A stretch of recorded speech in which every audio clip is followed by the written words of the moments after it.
আর এই কষ্ট আযাব ভোগ করতে করতে করতে করতে হাসরের মাঠে চলে গেলাম। কোথায় কোথায়? হাসরের মাঠে চলে গেলাম। হাসরের মাঠটা কেমন হবে জানেন? আমার রাসূলকে মা আয়েশা প্রশ্ন করলেন, নবী গো, এই কাল হাসরের ময়দানে নারী পুরুষ তো উলঙ্গ থাকবে, তারা কি একজন আরেকজনের দিকে তাকাবে না? আমার রাসূল বললেন, না রে আয়েশা, না, এত ভয়ঙ্কর হবে কাল হাসরের ময়দান, এত বিপজ্জনক হবে রে আয়েশা। আয়েশা রে, একটা নারী একটা পুরুষের দিকে কেমন করে তাকাবে রে? এত মর্মান্তিক, এত বিপজ্জনক হবে, এত ভয়ঙ্কর হবে। এরে আয়েশা, একটা নারী সন্তান প্রসব হওয়ার আগেই তার গর্ভপাত হয়ে যাবে। নাউজুবিল্লাহ বলেন না? আরো জোরে। আমি বুঝাই যুবক, তোমরা বোঝো কত ভয়ঙ্কর হবে। মা, এখন যদি একটা মহিলা সন্তান সম্ভব হয়, তার বাবার বাড়ি, শ্বশুর বাড়ি, আত্মীয় স্বজন, সবার ফোকাসটা তার দিকে। টেনশন করে কি করে না? সিজারও যদি হয়, অনেক সময় সিজার অ্যাক্সিডেন্টে অনেক মা মারা যায়। একটা নারীর একটা বাচ্চা প্রসব হবে, কত মানুষ, কত বড় বড় ডাক্তার ভাত খাইতে পারে না ভালো করে, বিবিকে নিয়ে যায় উন্নত চিকিৎসার জন্য ভালো ডাক্তারের কাছে, কারণ আমার সন্তানের যেন অসুবিধা না হয়, আমার বিবির যেন কোনো ক্ষতি না হয়।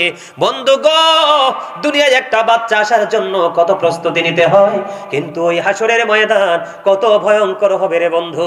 বন্ধুরে আমার, নরমাল 1 ঘন্টা 2 ঘন্টা 6 ঘন্টা ডাক্তার স্যালাইন লাগাইলো, মাকে ট্রাই করলো সন্তানটা নরমালে দুনিয়ার মুখ দেখে কিনা, কিন্তু সম্ভব হলো না। সিজারের মাধ্যমে বন্ধু, সার্জারির মাধ্যমে বাচ্চাটাকে দুনিয়ার আলো দেখিয়ে দিল। মানুষের কোনো মূল্য থাকবে না, চিটার বাটপার ও বন্ধু অগ্রহণযোগ্য মানুষের সম্মান বেড়ে যাবে।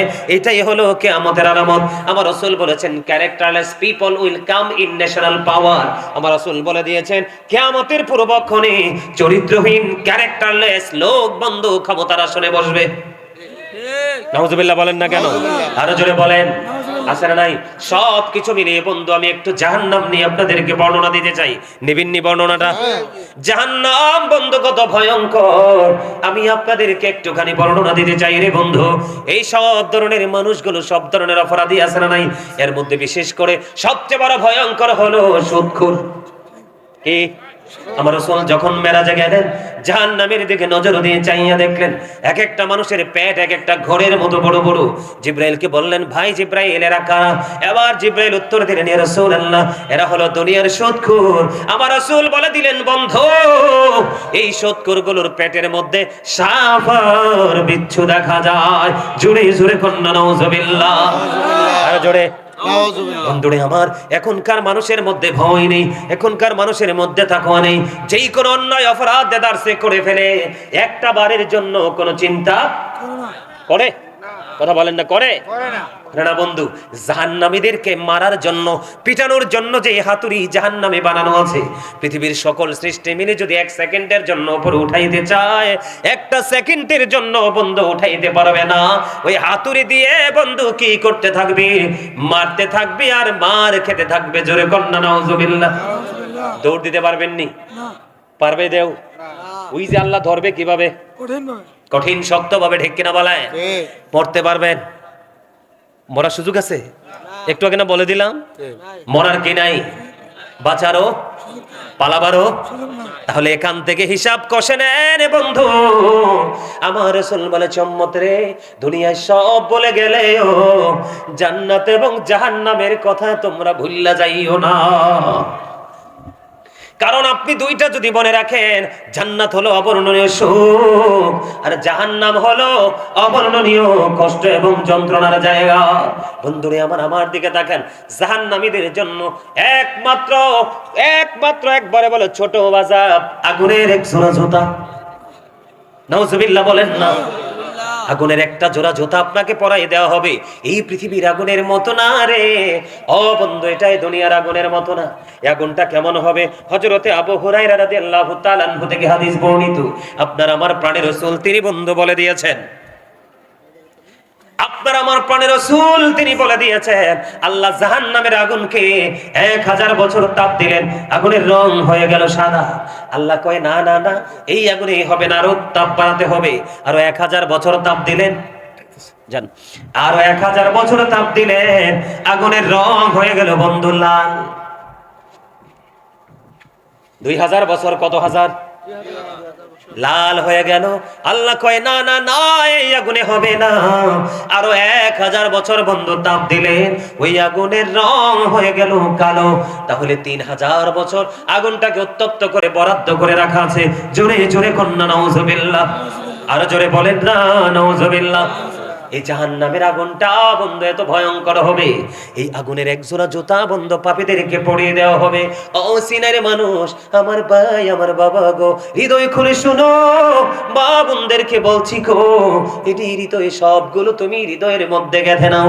জাহান্নামের মধ্যে সবচেয়ে কম আযাব হলো আগুনের একটা জোড়া জুতা।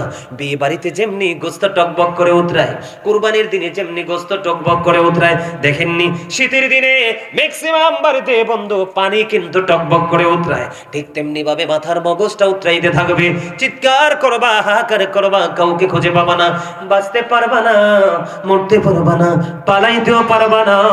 ও বন্ধু, আল্লাহ রাসূল বলে গিয়েছে, তুমি যদি জানো একজন মানুষ অপরাধী, একজন মানুষ জালেম, একজন মানুষ মানুষের উপর নির্যাতন করে, ও বন্ধু নিপীড়ন করে মজা পায়, তুমি শুধু দুনিয়ার প্রেমের জন্য, লোভের জন্য তার কাছ থেকে তুমি কিছু সুবিধা পাও, এই জন্য তুমি তাকে সমর্থন করেছো, আমার রাসূল বলে দিয়েছে তুমি মুসলমান থেকে খারিজ হয়ে গেছো। জোরে কন্যা নাউজুবিল্লাহ। এগুলো আযাব। আপনাদের এই চিনাইরের মধ্যে জায়গা দখল করার লোভী মানুষ আছে না নাই? আসেনি? সারা বাংলাদেশে কম বেশি আছে। বন্ধুরে আবার এদিক তাকান, আল্লাহ রাসূল বলেছেন, আমি যেহেতু অপরাধী নিয়ে কথা বলছি, আমার রাসূল বলেছেন কেউ যদি কোনো মানুষের জায়গা জোর করে যদি 1 বিঘা পরিমাণ জায়গা যদি দখল করে, রে কয় বিঘা? 1 বিঘা পরিমাণ জায়গা যদি দখল করে, আমার আল্লাহ তাকে কাল হাসরের ময়দানে বন্ধু এমন একটা পৃথিবীর মতো 7টা পৃথিবী তার গলায় মালা বানাইয়া ঝুলাইয়া দেওয়া হবে।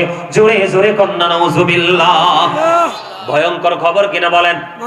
আমার দিকে তাকান, আমি প্র্যাকটিক্যালি আপনাদেরকে একটা এক্সাম্পল দেই। আমার দিকে তাকান, এই যে পানির বোতলটা, এটার মধ্যে কতটুকু পানি আছে? কতটুকু? 500 গ্রাম। একদম চমৎকার, যথাযথ উত্তর দিয়েছেন আমার ছোট ভাইটা। এই যে ধরেন, আমি এটাকে এভাবে ধরলাম, আমাকে অনেক দূর পর্যন্ত যেতে হবে। কত দূর যেতে হবে সেটা আমার জানা নাই, যিনি আমাকে সৃষ্টি করেছেন শুধু তিনি জানে। কথা বলেন না কেন? আমার হাতে আর কোনো কিছুই নাই যে আমি উপকরণ ব্যবহার করব। ও বন্ধু, আমি পানির বোতলটা নিয়ে হাঁটতে থাকলাম। এটা কত গ্রাম? 1 কিলোমিটার হাঁটার পর এটার ওজন হয়ে যাবে 1000 গ্রাম। ঠিক কিনা বলেন? আরো ভারী হয়ে যাবে, ডাবল। আরো 1 কিলোমিটার হাঁটার পরে এটা হয়ে যাবে বন্ধু 2000 গ্রাম। ঠিক কিনা বলেন? হাঁটতে হাঁটতে হাঁটতে হাঁটতে একটা সময় বন্ধু আপনার মধ্যে ক্লান্তি চলে আসবে। আপনারা কেউ, ও বন্ধু আমি প্র্যাকটিক্যালি আপনাদেরকে বোঝাচ্ছি, এই জন্য আমি একটু বন্ধু আপনাদেরকে দেখাই। হঠাৎ করে দাদা পাউডার দিকে আনেন, পাউডার ঢুকানো নি ভিতরে। হাঁটতে হাঁটতে হঠাৎ করে বন্ধু এটা আপনি পড়ে যাবে। ঠিক কিনা বলেন? আপনার মনের অজান্তেই চলে যাবে, এত বেশি আপনি বোঝাটা বহন করেছেন, আর আপনার বহন ক্ষমতা নাই। মনের অজান্তে আপনার হাত ছেড়ে চলে যাবে, দেহ দুর্বল, হাতও দুর্বল। একটা সময় আসার পরে এই পৃথিবীর পানির বোতল আপনি ফেলে দিতে পারেন, কিন্তু বন্ধু ওই যে হাসর, ওই যে ফিউচার এত ভয়ঙ্কর হবে। আপনি দুনিয়াতে এত জুলুম করেছেন, এত অন্যায় করেছেন, এত অপরাধ করেছেন, ওই দিনে আপনাকে বহন করতেই হবে, করতেই হবে, করতেই হবে। কন্টিনিউয়াসলি আপনাকে এটা বহন করতে হবে। আল্লাহ বলেছেন লা ইয়ামুতু, মরার সুযোগ নাই, ফিহা ওয়ালা ইয়াহইয়া, বাঁচার সুযোগ নাই, ওয়ামা হুম আনহা বিগাইবিন, ওখান থেকে পালাইবার সুযোগ নাই। আল্লাহ বলেছেন ইন্না বাতশা রাব্বিকা লাশাদীদ, আল্লাহ বান্দাকে ধরবে খুব শক্তভাবে। কোথায় যাবেন উপায় খুঁজে পাবেন না। ঠিক কিনা বলেন? ঠিক। আরো জোরে বলেন। বন্ধু ইতিহাস থেকে সাক্ষ্য নেওয়া উচিত, আমাদের বোঝা উচিত। ওই সেকান্দর এক বাদশার নাম শুনছিলেননি? শোনেন নাই? সেকান্দার বাদশা যখন ইন্তেকাল করেছিল, ওনার রাজ্যে বন্ধে এভাবে 2টা হাত খোলা করে ঘুরিয়েছিল। অশিক্ষিত গানহীন মানুষগুলো বলেছিল ওই রাজা ওই মরার পরেও সে তার প্রজার কাছে সাহায্য চায়। কিন্তু যারা জ্ঞানী মানুষ তারা মনে করেছে না না না, দেখো আমাদের রাজত্ব করেছে তিনি, আজকে তিনি মৃত্যুবরণ করেছে, আজকে খালি দুইটা হাত নিয়ে যাচ্ছে, কিছুই নাই। ও চীনের মানুষ, ও সেকান্দর এক বাচ্চার মতো রে, তোমাকেও এইভাবে খালি হাতে চলে যেতে হবে, পৃথিবীর কোন মানুষ তোমাকে স্মরণ করবে না।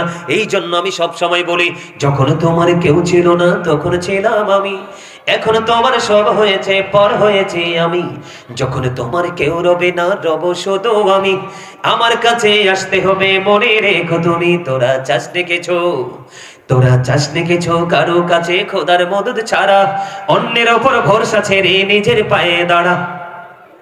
বুঝেন নাই? আপনি চলে গেলে আপনার জন্য কে হাদিয়া পাঠাবে, এই স্বপ্ন দুঃস্বপ্ন জীবনও দেখেন না। কারণ দিন যত যাচ্ছে মানুষগুলো তত শক্ত হয়ে যাচ্ছে, কারণ ইসলামের বিধান আইন তো তাদের সিনায় নাই, ঠিক কিনা বলেন? বন্ধু, তাহলে কে বোঝা গেল? সুদখোরের পেট বড় হয়ে যাবে।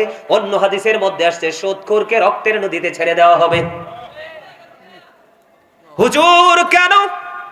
সুদখোর সাঁতার কাটতে থাকবে, কোলে আসতে চাইবে, আসতে পারবে না, ওই এদিক দিয়ে ফেরেশতারা পাথর নিক্ষেপ করতে থাকবে, উপার দিয়ে উঠতে থাকবে, সুযোগ পাবে না, কারণ সে সারা জীবন গরিব অসহায় মানুষের রক্ত চুষে নিয়েছে, ঠিক কিনা বলে? আমাদের দেশে ভূমিদস্যু যারা আছে, ওই ভূমিদস্যুদের দৃষ্টি সীমার মধ্যে যদি কোনো গরিব মানুষ বন্ধু পড়ে যায়, তাদের কোনো উপায় থাকে না, আছে না নাই? বন্ধুরে আমার, আযাবের শেষ নাই বন্ধু, আমার দিকে তাকান, আমার রাসূল কি জানিয়ে দিয়েছে বন্ধু? শুধু এখানে একান্ত নয়, ওই জাহান্নামীর আর পানির তৃষ্ণা লাগবে। পানির তৃষ্ণা যখন লাগবে, পানির জন্য তারা পাগল হয়ে যাবে, পানি পানি করে তারা চিৎকার করতে থাকবে। আমার রাসূল জানিয়ে দিয়েছে, ওই জাহান্নামীদের জন্য একটা পানির ব্যবস্থা আছে। ওই যেমনি ভাবে আগুনের একটা জোড়া জুতা বন্ধু পরিয়ে দেওয়া হয়েছে, তেমনি ভাবে উত্তপ্ত গরম পানি দেওয়া হবে।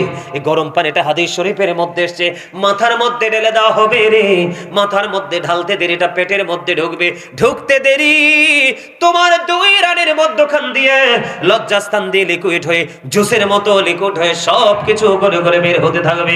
তুমি কাঁদতে থাকবে, তুমি চিৎকার করতে থাকবে, সাহায্য চাইতে থাকবে, কেউ তোমাকে সাহায্য করার জন্য আসবে না।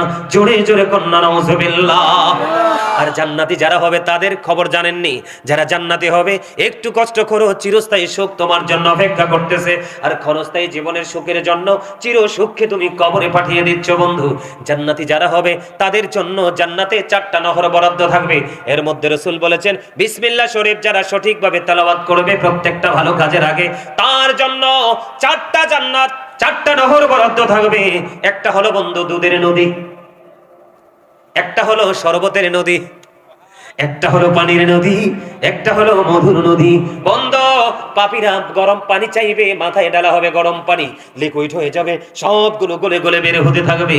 আর জান্নাতের মর্যাদা দেখো, সে পানি খাইয়া ভাল লাগে না, শরবত খাইতে চায়। ওই যে নদী বরাদ্দ, শরবত খেয়ে ভাল লাগে না, মধু খেতে চায়। ওই যে বরাদ্দ, দুধ হলো অত্যন্ত পুষ্টিকর জিনিস, কোনো কিছুই খাবে না, দুধ খাবে।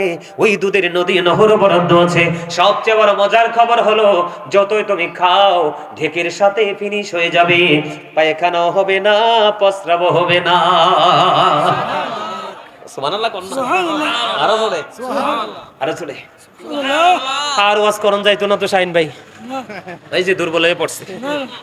হ্যাঁ, সাই জোরে কোন একবার সুবহানাল্লাহ, সুবহানাল্লাহ, আরো জোরে সুবহানাল্লাহ, আরো জোরে। মোটামুটি আইছে না? তাহলে কি বুঝতে পারলাম? জাহান্নাম অত্যন্ত ভয়ঙ্কর, অত্যন্ত মর্মান্তিক এক অধ্যায়। বন্ধুরে আমার, শুধু এখানে একান্ত নয়, আল্লাহর প্রিয় হাবিব জানিয়ে দিয়েছেন, কোরআন তো আল্লাহ রাসূলের কাছে এসেছে, ঠিক কিনা বলেন? পবিত্র কালামে হাকিমের মধ্যে এসেছে, জাহান্নামীদের জন্য একটা খাবার আছে যেটার নাম হলো বন্ধু জাক্কুম। কি? এত ভয়ঙ্কর বিষাক্ত বন্ধু আমার রাসূল জানিয়ে দিয়েছেন, হাদিস শরীফের মধ্যে এসেছে, একটা ফোঁটা জাক্কুম যদি এই মুহূর্তে সিনাইয়ের মাটিতে যদি একটা ফোঁটা পড়ে, জাস্ট একটা ফোঁটা, এই সিনারি মাটিতে যদি পড়ে রে ও বন্ধু, গোটা পৃথিবীর মাটি তাৎক্ষণিকভাবে বিষাক্ত হয়ে যাবে। ওই খাবারটা জাহান্নামীদের জন্য বরাদ্দ, তাকে খাইতে হবে। খাবো না এই শব্দের কোনো গ্রহণযোগ্যতা থাকবে না। জোরে জোরে কন্যা নাউজুবিল্লাহ। শুধু এখানেই বন্ধ ক্ষান্ত নয়, শুধু এখানেই ক্ষান্ত নয় রে, রাসূল জানিয়ে দিয়েছে পাপী জাহান্নামী যারা, তাদের জন্য আরেকটা খাবার বরাদ্দ। ওই খাবারের নাম হলো বন্ধু তিনাতুল খাবাল। নাউজুবিল্লাহ বলে। এই তিনাতুল খাবালটা কি ইয়া রাসূলুল্লাহ? এই তিনাতুল খাবালটা কি গো নবী? আমার রাসূল বললেন এই তিনাতুল খাবালটা হলো আরেকটা জাহান্নামের নিংড়ানো রক্ত, পুজ অথবা ঘাম। জোরে জোরে কন্যা নাউজুবিল্লাহ। পচা রক্ত, পুজ, এগুলো জাহান্নামীকে খাইতে দেওয়া হবে। কি করবেন সেদিন মানুষ? কথা বলেন না।